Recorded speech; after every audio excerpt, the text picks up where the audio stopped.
The late-term unborn child has the same mental and biological functions as newborn children.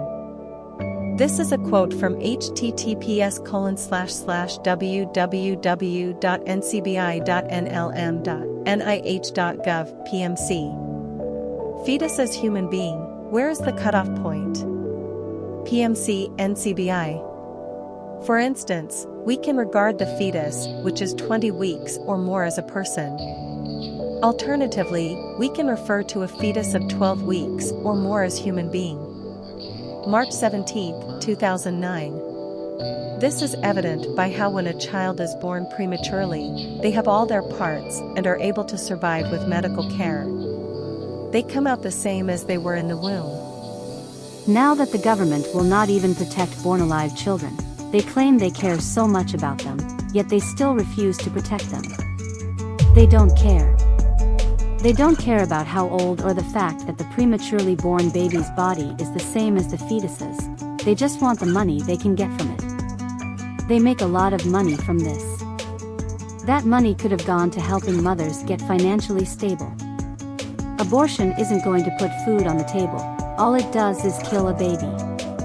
When the mother has no insurance, she has to pay out of pocket. So that could have gone to pay rent in an age of inflation.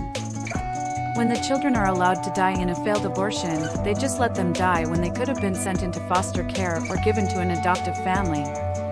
The child doesn't have to be attached to the mom. The most loving families have adopted some people. Yet, people say it's better to be aborted even though abortion doesn't allow you to have a life. They have embryonic adoption, where you take an embryo from one woman's womb and put it inside another. Embryo donation is one disposition option for users of in vitro fertilization with remaining fresh or frozen embryos.